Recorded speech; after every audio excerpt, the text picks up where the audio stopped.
अस्सलाम वालेकुम नाज़रीन, मैं हूं फ़र्रुख अब्बास न्यूट्रल बाय जावेद चौधरी में। नाज़रीन, सबसे पहली स्टोरी जो हम डिस्कस करने जा रहे हैं वो है सच्ची मोहब्बतों की। पाकिस्तान और अमेरिका के दरमियान में मोहब्बतें इतनी बढ़ गई हैं कि पूरी दुनिया इसके ऊपर हैरान है और पूरा इंटरनेशनल मीडिया इसके ऊपर लिख ही जा रहा है। और 2 से 3 बड़े जरीदे इसके ऊपर मुसलसल लिख चुके हैं कि आखिर हुआ क्या। आखिर इंडिया से नफरत तो चलो कोई ना कोई वजूहत होंगी, लेकिन पाकिस्तान से मोहब्बत की वजूहत भी बहुत तलाश की जा रही हैं। उसमें एक बहुत बड़ी वजह जो है उसका ताल्लुक माइन एंड मिनरल के साथ है, लेकिन उसका एक और ताल्लुक भी बनता है। वो ताल्लुक क्या है, ये एक बहुत बड़ी स्टोरी है, आपको डिटेल से बताते हैं आज की पहली स्टोरी। अब देखिए, कल मजीद ब्रिगेड के ऊपर पाबंदी लगाई अमेरिका ने और उसे दहशतगर्द तंजीम करार दिया।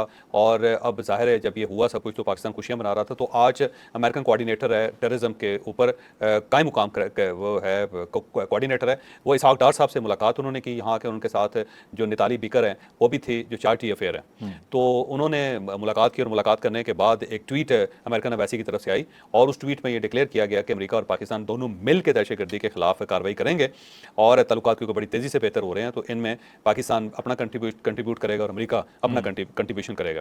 तो ये ट्वीट अंग्रेजी और उर्दू दोनों में आई है। और उससे पहले जो मुलाकात हुई है, मुलाकात होने से पहले जो मजीद ब्रिगेड के बारे में फैसला हुआ है, ये सारी चीज़ें साबित करती हैं कि दहशतगर्दी अमेरिका का भी सबसे बड़ा कंसर्न है और पाकिस्तान का उससे बड़ा कंसर्न है, क्योंकि पाकिस्तान की सरजमीन इस्तेमाल हो रही है और यहाँ पे पाकिस्तान को बहुत ज़्यादा नुकसान पहुँचाने की कोशिश की जा रही है।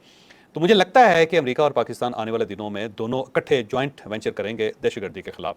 और हो सकता है कि कोई अमेरिकन मशीनरी भी यहाँ पे आए, अमेरिकन लोग भी यहाँ पे आए, उनका इंटेलिजेंस नेटवर्क जो है वो भी आए और सब लोग मिल के BLA के खिलाफ और TTP के खिलाफ एक्शन करें। क्योंकि अगर यहाँ पे इकोनॉमिक एक्टिविटीज़ होनी है, यहाँ पे जो ज़बरदस्त किस्म की मिनरल्स मिली हैं जो यूनिक हैं और उनको निकालना है, तेल की यहाँ पे इंडस्ट्री डेवलप करनी है, तांबे और सोने की इंडस्ट्री यहाँ पे डेवलप करनी है और गैस एक्सप्लोर करनी है, तो फिर डेफिनेटली इस पूरे रीजन का पुरस्कून होना ज़रूरी है, जिसमें खैबर पख्तूनख्वा है और साथ साथ बलोचिस्तान के इलाके हैं। तो मुझे लगता है एक ज्वाइंट वेंचर होने वाला है और ये जो ज्वाइंट वेंचर है ये ना मजीद ब्रिगेड को छोड़ेगा, ना फिर ये BLA को छोड़ेगा, ना TTP को छोड़ेगा।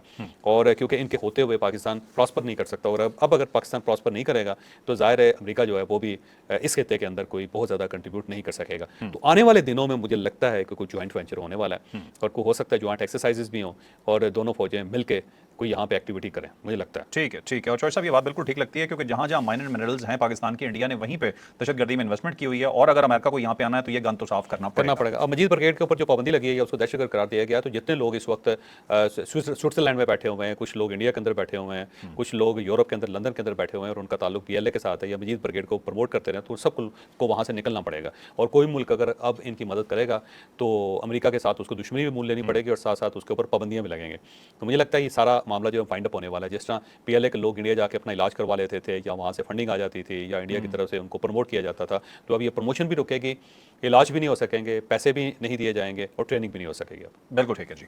आप चलते हैं अपनी अगली स्टोरी पे। बहुत इंपॉर्टेंट स्टोरी है हमारी जी, और वो ये है कि जनरल आसिम मुनीर ने इंडिया को धमकी क्यों दी, बड़ी मुंह तोड़ किस्म की धमकी दी और पूरे इंडिया के अंदर वावेला मच गया। यकीन मानिए, अगर गधों के पास दिमाग होता ना तो बिल्कुल RSS जैसा होता, वो बिल्कुल इसी तरह से सोचते। अब उनकी जो हरकतें हैं हम आपको कंप्लीटली बताने जा रहे हैं कि उन्होंने क्या बड़के मारी, क्या ऐसा कुछ किया कि पूरी दुनिया ने देखा कि भाई ये कर क्या रहे हैं। उसके बाद पाकिस्तान अगर कोई भी धमकी देगा तो जस्टिफाइड होगी, क्योंकि वो क्या क्या हरकतें कर चुके हैं और पाकिस्तान में जनरल आसिम ने किन चीजों को मद्देनजर रखते हुए मुंह तोड़ के रख दिया इंडिया का। डिटेल से बताते हैं। अब फील्ड मार्शल जब अमेरिका गए थे तो टेम्पा के अंदर, ज़ाहिर है फ्लोरिडा का एक शहर है टेम्पा, तो वहाँ टेम्पा पे उन्होंने पाकिस्तानी बिजनेसमैनों से बात की, लेकिन ये जो गुफ्तगू थी ये किसी जगह एयर नहीं हुई, वहाँ पे मोबाइल फ़ोन नहीं थे और ज़्यादा से ज़्यादा जो लोग वहाँ पे मौजूद थे उनकी तरफ से अगर किसी जगह को बयान दिया गया हो तो दिया गया हो।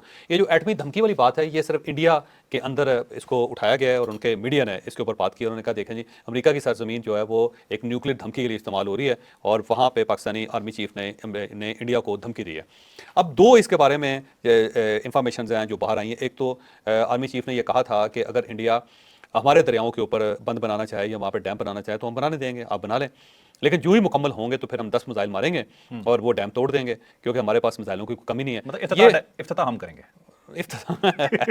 बस वो तबाह हम करेंगे, अगर वो बनाना चाहते हैं तो बना लें, उसमें अगर $5-10 बिलियन लगाना चाहते हैं और झोंकना चाहते हैं तो झोंक लें, और जो ही वो मुकम्मल होंगे उसके अंदर पानी जमा होगा तो फिर डेफिनेटली हम उसके ऊपर बम मारेंगे, मिसाइल मारेंगे, उसको तोड़ेंगे। दूसरी जो बात इंडियन मीडिया के अंदर रिफ्लेक्ट हुई वो ये थी कि आर्मी चीफ ने कहा कि हम अगर डाउन हो रहे होंगे जंग के दरमियान तो उसके बाद हम फिर आधी दुनिया को साथ लेकर जाएंगे। ऐसा नहीं होगा कि सिर्फ हम अपना नुकसान करें, तो अपना नुकसान हम बर्दाश्त नहीं करेंगे, फिर आधी दुनिया हमारे साथ जाएगी। تو اس کو انڈیا کے اندر بہت زیادہ پلے اپ کیا گیا اور انہوں نے کہا کہ دیکھو جی ہمیں نیوکلیر دھمکی دی گئی. اب اس کے اوپر پاکستان کا موقف ڈفرینٹ ہے. پاکستان نے کہا جی ہم نے اس قسم کی کوئی بات نہیں کی, جنرل عاصم منیر صاحب نے وہاں بات یہ کی نہیں, کیونکہ ظاہر ہے نہ کوئی ریکارڈنگ ہے اس کی, نہ ہی کوئی آفیشیل اس کے اوپر بیان ہے, اور نہ ہی آئی ایس پی آر کی طرف سے اس کے بیان کیا, بلکہ یہ ضرور کہا گیا ہے کہ اس کو تروڑ مروڑ کے پیش کیا گیا ہے اور انڈیا نے اپنا مطلب اخذ کر کے اس کو میڈیا کے اندر پلے اپ کیا ہے. لیکن اب فرض کر لیں کہ یہ بات اسی طرح ایز اٹ از ہے کہ جنرل عاصم منیر صاحب نے کہا ہے, جو انہوں نے کہا جی جناب کہ اگر آپ ہمیں ڈاؤن کریں گے تو پھر ہمارے پاس آپشن کوئی نہیں ہے, پھر ہم آدھی دنیا کو ساتھ لے کے چلیں گے. ہم فرض کر لیتے ہیں کہ ایسا ہی. اب اس کی بیک گراؤنڈ کیا ہے, اس کی دو بیک گراؤنڈس ہیں اور اب یہ انڈین میڈیا کے اندر ڈسکس ہونا شروع ہوگی. پہلی بات تو یہ ہے کہ پاکستان اور انڈیا نے 1988 میں نیوکلیر اثاثوں پہ حملے نہ کرنے کا ایک ایگریمنٹ کیا تھا, جو ظاہر ہے اب تقریباً ٹوٹ گیا, ختم ہو گیا. انڈیا اور پاکستان دونوں کا دونوں کا ایگریمنٹ ہے, پاکستان کرے گا نہ انڈیا پاکستان کے اوپر حملہ کرے گا. لیکن اس جنگ کے اندر جو سرگودا ہے, سرگودا کے پاس ایک جگہ ہے جہاں پہ ایئر فورس کے نیوکلیر اثاثے ہیں جو ایئر فورس نے یوز کرنے ہوتے ہیں. تو انڈیا کو پتا تھا, کیونکہ یہ ذہن میں رکھیں کہ جو نیوکلیر اثاثے ہیں جو انڈیا کے اندر ہے, جو پاکستان کے اندر ہے, دونوں ملکوں کو پتا ہے اور دونوں ملک ایک دوسرے کے ساتھ انفارمیشن شیئر بھی کرتے ہیں کہ کہیں غلطی سے اس کے اوپر کوئی بم نہ لگ جائے یا غلطی سے ان کو کوئی ہٹ نہ کر جائے. تو یہ آبویس ہے, پوری دنیا کو پتا ہے, ایسا نہیں ہے کہ دنیا کو پتا نہیں ہوتا اس کا. لیکن وہ ظاہر ہے ہر ملک نے اس کو بڑا سیف رکھا ہوتا ہے ہر لحاظ سے. تو وہ بنکرز ہیں, بڑے گہرے بنکرز ہوتے ہیں, جیسے کہ ایران کے اندر آپ نے دیکھا کہ اس کو جو بنکر بسٹر تھے وہ بھی تباہ نہیں کر سکے. تو اس کے اوپر بڑی ہیوی انویسٹمنٹ ہوتی ہے کسی بھی ملک کے لیے, کیونکہ وہ اس کی زندگی اور موت کا ایک مقام ہوتا ہے. اس کے اندر کسی قسم کی گڑبڑ ہو تو ظاہر ملک کے لیے خطرناک ہوتا ہے. تو بہت زیادہ ہیوی انویسٹمنٹ ہوتی ہے. تو سرگودا کے قریب جو ہے نا, اب انڈیا نے یہ کلیم کیا تھا کہ ہم نے جو پاکستان کی نیوکلیر سائٹ ہے اس کے اوپر حملہ کیا اور اس کے اندر سے ریڈیشنز نکل رہی ہیں, جو انڈین میڈیا کا دعویٰ انڈین میڈیا کا دعویٰ تھا, جو ظاہر بات میں غلط ثابت ہوا. اس میں کوئی شک نہیں کہ انڈیا کی طرف سے یہ حرکت کی گئی تھی, لیکن پاکستان کے نیوکلیر اثاثے مکمل طور پہ محفوظ تھے, کیونکہ ان کے جو بمس تھے وہ 20 فٹ سے زیادہ نیچے نہیں جا سکے اور وہاں پہ جا کے میزائل جو تھے رک گئے, کیونکہ پاکستان کی سائٹس بڑی تگڑی. صاحب یہ سارے دعوے انڈین میڈیا کے تھے, پاکستان کی طرف سے تھا کہ کوئی اس طرح ہٹ نہیں ہو اور میزائلوں کو تباہ کر دیا گیا اگر کوئی سائٹ پہ آ بھی رہے تھے. اور اگر انڈیا نے جان بوجھ کے یہ کیا ہوتا تو کیا پاکستان انڈیا کے اثاثے چھوڑتا پھر؟ نہیں, ظاہر ڈیفینیٹلی نہیں. تو یہ بیسکلی کلیمز ہیں سارے. میں پہلے تو یہ بات کو یہ بتاؤں کہ یہ کلیمز ہیں سارے, لیکن انڈیا ظاہر کلیم کر رہا تھا اور اس وقت انہوں نے بڑے ہنس کے یہ باتیں کی. تو پاکستان جو تھا اسے کہا جی مکمل طور پہ اثاثے محفوظ ہے. پھر باہر سے بھی لوگوں نے کہا کہ مکمل طور پہ اثاثے محفوظ ہیں, پاکستان کو کوئی نقصان نہیں پہنچا اس سارے معاملے میں. لیکن اب انڈیا نے کلیم کیا یا انڈیا نے کوشش کی, تو وہ کوشش جب ہوئی تو اس کے بعد یہ معاہدہ ختم ہو گیا, معاہدہ ٹوٹ گیا. اب انڈیا کو خطرہ ہے کہ پاکستان اس کا کبھی نہ کبھی کوئی نہ کوئی بدلہ ضرور لے گا. تو اب انہوں نے بنکر بسٹر بم بنانے کا فیصلہ کر لیا, اعلان کر لیا, اور یہ 7500 کلو گرام کا ہوگا, 7500 کلو گرام کا بہت بڑا بم ہوگا. اور اس وقت یہ صرف امریکہ کے پاس ہے جو اس لیول کا ہے. اس کے بعد رشیا کے پاس ہے. دو ہی ملک ہیں جن کے پاس ہم کہہ سکتے ہیں کہ بنکر بسٹر بم ہے. اس کے علاوہ دنیا کے پاس کسی جگہ پہ نہیں ہے. ایون اسرائیل جس کے پاس بڑی ٹیکنالوجی ہے, اس کو بھی جب ایران کے اوپر حملہ کرنے کی ضرورت پڑی تو اسے امریکہ کی مدد لینی پڑی, اور امریکہ کے بنکر بسٹر استعمال ہوئے. وہاں پہ اسرائیل کے پاس بھی ٹیکنالوجی یا یہ بم نہیں. اس بم کو بنانا اتنا آسان کام نہیں ہے, بچوں کا کھیل نہیں ہے, لیکن انڈیا جو ہے وہ بنانا چاہتا ہے. اب سوال فرض کر لیتے ہیں کہ انڈیا یہ بنا لیتا ہے, تو اسے کس کے اوپر حملہ کرنا ہے, کیونکہ یہ جو بنکر بسٹر ہے صرف اور صرف نیوکلیر فیسلٹیز کو ختم کرنے کے لیے بنایا جاتا ہے. تو ظاہر انڈیا کا ہدف تو پاکستان ہی ہے. تو جب آپ اس ٹائپ کا اعلان کریں گے یا اس ٹائپ کی کوئی ایکٹیویٹی کریں گے تو پاکستان خاموش تو نہیں رہے گا, پاکستان کی طرف سے جواب دیا جائے گا. تو اگر فرض کر لیں کہ جو انڈین کلیم کر رہے ہیں کہ جی ہمارے آرمی چیف نے کہا, تو اس کی یہ وجوہات ہیں کہ جب آپ دوسرے ملکوں کے نیوکلیر اثاثوں کے ساتھ چھیڑ چھاڑ کرنے کی کوشش کریں گے یا ایسے بمز بنائیں گے جو ان کو نقصان پہنچا سکتے ہیں, اور آپ کا دشمن بھی ایک ہی ہو جس کو سامنے رکھ کے آپ اپنے دفاع کا بجٹ بڑھا رہے ہو, تو دشمن پھر خاموش تو نہیں رہے گا, اور وہ بھی پاکستان جیسا ملک جو ہے وہ کیوں خاموش رہے گا. تو یہ میرا خیال انڈیا کو سوچ لینا چاہیے کہ اس ٹائپ کی اگر حرکتیں کریں گے تو الٹیمیٹلی ان کو نقصان ہوگا, پاکستان اسپیئر نہیں کرے گا. اس کے ساتھ ساتھ آج کیونکہ پرائم منسٹر صاحب کی اناؤنسمنٹ بھی ہے, پرائم منسٹر صاحب نے کہا ہے کہ جناب ہم ایک بوند پانی جو پاکستان کا اسے کسی کو چھیننے نہیں دیں گے. تو پاکستان کے وزیر اعظم کی طرف سے بھی دھمکی آ گئی ہے.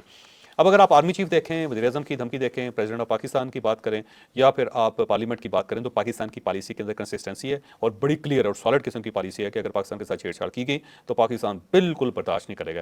اور ساتھ ہی جو D G I S P R نے پچھلے دنوں ایک انٹرویو دیا تھا, اس کے اندر انہوں نے کہا جی اس مرتبہ اگر چھیڑ چھاڑ ہوئی تو ہم ایکسٹریم مشرق سے اسٹارٹ کریں گے. ایکسٹریم مشرق سے مراد یہ ہے کہ جو انڈیمان ان کے جزائر ہیں جہاں کے اندر ان کے نیوکلیر اثاثے پڑے ہوئے ہیں, تو وہاں سے اسٹارٹ کر کے, اور اس کے بعد جو اسٹیٹس ہیں جن کے بارے میں کہا جاتا ہے کہ وہاں تک پاکستان کے میزائلس نہیں آ سکتے, وہاں سے ہٹ کریں گے اور سینٹرل انڈیا کو نشانہ بنائیں گے. تو پاکستان نے اپنی پالیسی بڑی کلیئر رکھی ہوئی ہے کہ اگر دوبارہ چھیڑ چھاڑ ہوئی تو تیسری مرتبہ موقع نہیں دے گا پاکستان ان کو. ٹھیک ہے, لیکن چوہر صاحب ان کا بنکر بسٹر والا بالکل معاملہ ٹھیک ہے.